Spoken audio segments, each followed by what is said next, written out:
Hello and welcome to the ONTV cooking show. My name is Kim Urbanowski and today we're going to learn how to make a classic dish. A classic comfort dish is chicken stew. Sounds easy, right? And it will be. It's going to be very easy. So this is my take on how to make a quick, easy, family-pleasing, and economically friendly chicken stew. Everything that we need is right here. I'm starting with a little bit of chicken stock over here.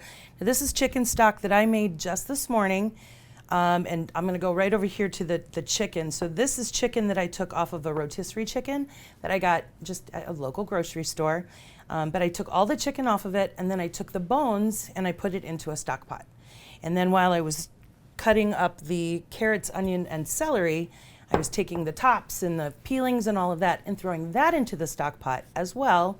And then I added a lot of water and I turned it on, and for about 3 hours I cooked that down into a stock, and that's what we have right here. So a homemade chicken stock, super easy to do with the ingredients or the parts that we're not using in the stew. I made the stock with it. The only other things we're going to need for this is a little bit of garlic, some thyme, those are your flavorings, salt and pepper, and then a little bit of butter and flour, and that's how we're going to thicken it. So this is a really simple recipe to begin with. It's not really a recipe more than it is a method, really, because we're going to talk a little bit about how to vary it, how to bulk it up, how to cut it down for maybe smaller families, how to freeze it if you want to. So this is a really classic dish. It's a versatile dish, and it's really easy to make in no time. So don't be worried about a long cook day for a chicken stew. It's super easy. So the first thing that we're going to do, I'm going to get a little bit of butter in my pan here. I've been heating it up. This is my trusty, crusty pan, my Dutch oven. I've had it forever, so please excuse her patina, but she makes sourdough bread for me and a lot of other things. So I've had her for a while. I'm just going to start by melting 4 tablespoons of butter in this pan. And then I want to start sweating down my vegetables. Now this is about 1.5 cups of chopped onion. It's about 1 cup of carrot and 1 cup of celery. So that's about 3 stalks of celery, 3 I would say medium-sized carrots, and about 1/2 of a really big onion. But, you know, however many vegetables you want to put into it, but this is a classic ratio for what's called a mirepoix: carrots, onions, and celery. So we're going to start cooking that. And then I always like to season my vegetables as they're cooking. You want to season things as you're going along. We're not going to cook these down too long. We just want to get them softened a little bit. So while we're talking about these vegetables, another thing I wanted to bring up was that you could vary this in any way if you like. If you have leeks at home, which is nothing but, you know, a really big spring onion, a big scallion, you could put leeks in here. You could put corn in here. You could put potatoes in here. You could put peas in here, anything you like. But this is the classic way with just the mirepoix. And so I'm going to season it with a little bit of salt. Now, I've mentioned this before. I use kosher salt. Kosher salt is easier to grab with your fingers, has a little bit softer of a flavor. If you're using a table salt, you might want to adjust how much you put in there. You don't want to put too much because it has a different flavor. Some people like to use pink Himalayan sea salt, which is also a very soft flavored salt. But whatever you like, adjust your seasonings to your taste. In my house, if I don't put a lot of pepper in there, I'm going to hear about it from my husband, so we put a lot of pepper. But of course, that's up to your taste as well.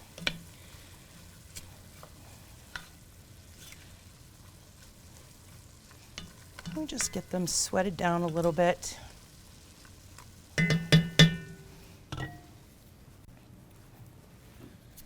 And then the next thing I'm going to put in here, I'm going to put a little thyme. This is dried thyme. And the dried thyme is great. Fresh thyme is awesome, but dried thyme is good because you always have it on hand. And then for dried herbs, you want to put some in the pot while the vegetables are cooking, because you're essentially going to bloom these herbs, crunch them up a little bit and put them in there. So it gets them warm and it gets them rehydrated with the juices of the vegetable. I think I want a little more, actually. Don't be stingy with the time. So anyway, it gets it rehydrated with the butter and the juices from the vegetables. So, and these, I find, so we have, a lot of different people in our house, and I know I mentioned earlier about peas. I do have one person in my house that doesn't like peas in there. So that's why you can vary this. You can put whatever vegetables you like according to your family's taste.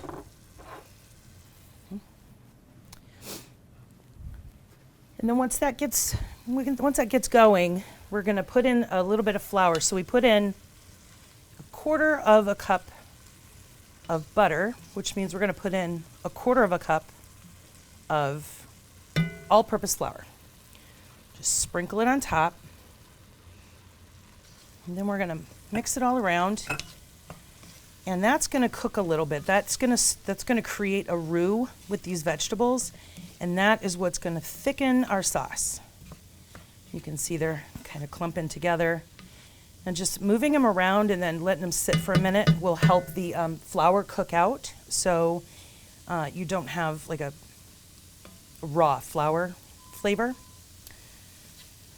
But you'll see it'll start to stick to the bottom because it's cooking that flour.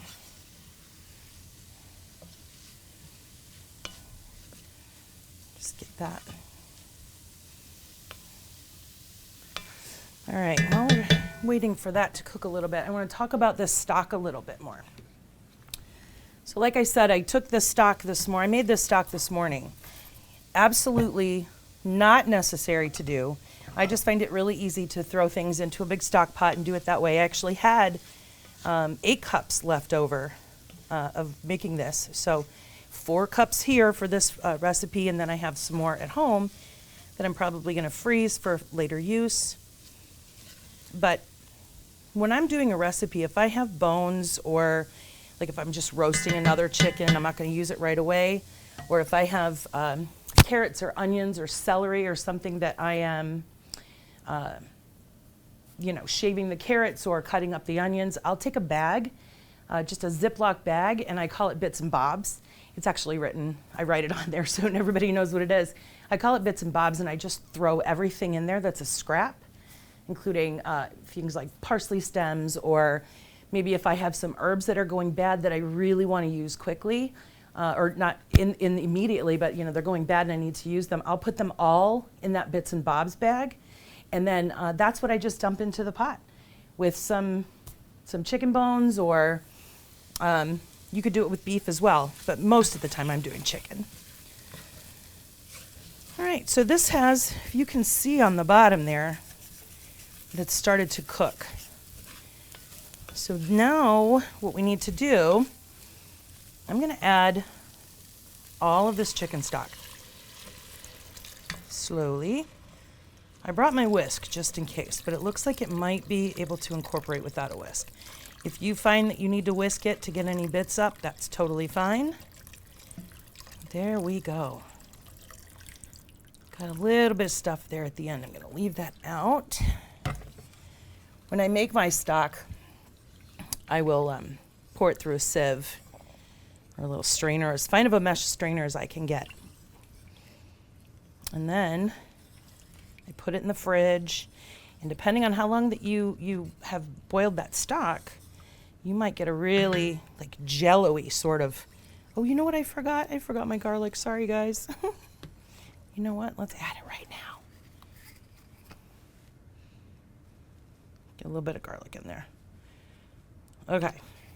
Normally I would have added that in with the thyme, but it's getting in there now. So I'm going to bring this up to a boil. Now, when you add a roux to something and you add a lot of liquid to it, you really need to give it time to cook, come up to a boil, simmer it for a little while, and that's what thickens the sauce. So while we give this a minute to thicken up, we're going to take a little break and be back shortly.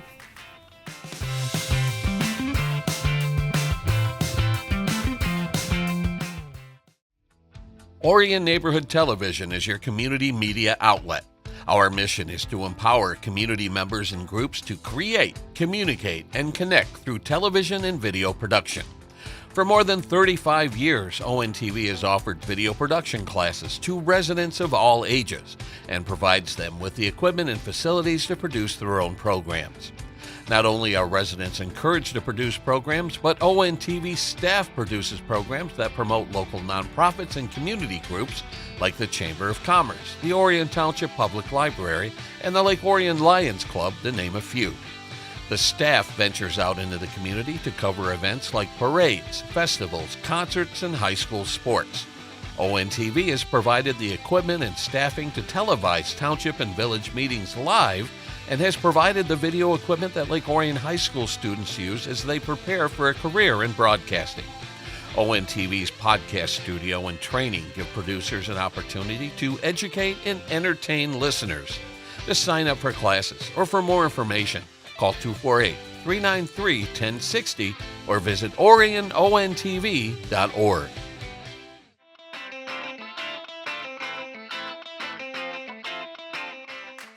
Okay, welcome back. We've had this pot boiling for a little while. I was watching it, but it wasn't boiling because you know the adage, watch pot never boils.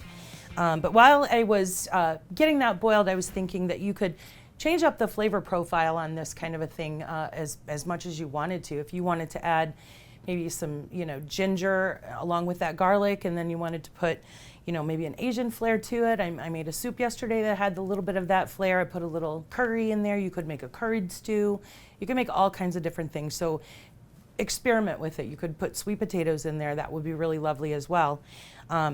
So this is the chicken that I pulled off of the rotisserie chicken, and it came out to about 12 and a half ounces, or about 3 cups. And this should be enough, or it will be enough, for about 6 servings. So this stew will make 6 servings. You can always cut everything in half if you only have one person in your family. Or if you're like me and you're feeding a lot of people or putting in the freezer for future use, I'll double it. And then when I do that, then I use things like this. This is a mold that I can put in the freezer, and they're made of silicone. They're really cool. This is a 1 cup. Each of these wells is 1 cup, and then this is a 2 cup. So a lot of times if I have extra stew or extra anything, extra soup, extra spaghetti, anything that's left over, I'll pop them into these containers, and then I put the lid on it and then stick it in the freezer. And then when they're done freezing, they're going to be a hard brick, right? So then you just pop them out, and then you put them into a Ziploc bag, or I like to air vacuum seal it, and then my kids can take it, with them when they go to work. My one daughter travels every weekend, and she takes one with her. She has a different meal every single day because I do these 1 cup portions for her. So that's really cool. And then, a couple weeks ago, I made this exact stew. My parents were out of town for a couple weeks, and I knew that when they got back, they were going to be tired from traveling. So I just took a couple of these over there and left it in their freezer, and they were able to eat when they came home. So this is a really good thing to make for people if you have one of those meal train things and you want to make something that's hearty and homemade, but very simple, and that they can freeze if they want to. This is a really good idea for those kinds of things too. So now we're just going to take this chicken. So you can see this is thickened up. I'm going to turn it down here. The stew is thickened up. You can always add more thickener to it if you want to. If you want to make it super thick, you could do a little bit of flour with some cold water and make what's called a slurry, and then pour that in there and boil it again. But I'm just going to go ahead and add this chicken. See how easy that is. And a lot of times if I don't want to buy a rotisserie chicken, I will just buy either a whole chicken of my own, or I'll buy, pieces like thighs or chicken breasts that have the bone in, and then I use that. I roast those first and then pull the meat off of there, and then use those bones again for stock. But this is, I'm gonna give it a little taste here. Let's see. Because then you gotta salt and pepper it again. Okay, let's see if it's any good. Okay, need salt and pepper. Need salt and pepper. Okay. More pepper, because like I said, if we don't have enough pepper in my family, I'm in a lot of trouble. Rosemary, sage, some parsley in there, all those kinds of things. All of that would be really good in here.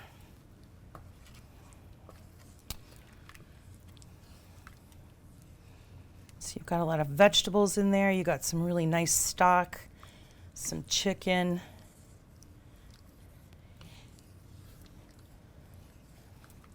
And then I would simmer this probably for about 10 minutes in order to thicken it a little bit more and to warm that chicken up. Here we go.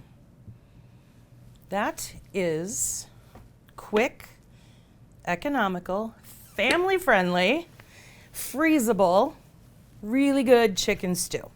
I would serve this probably with noodles or even with maybe some dumplings on top. Either way, it's really good. Rice would be yummy. And I also wanted to talk a little bit about what this cost me to make.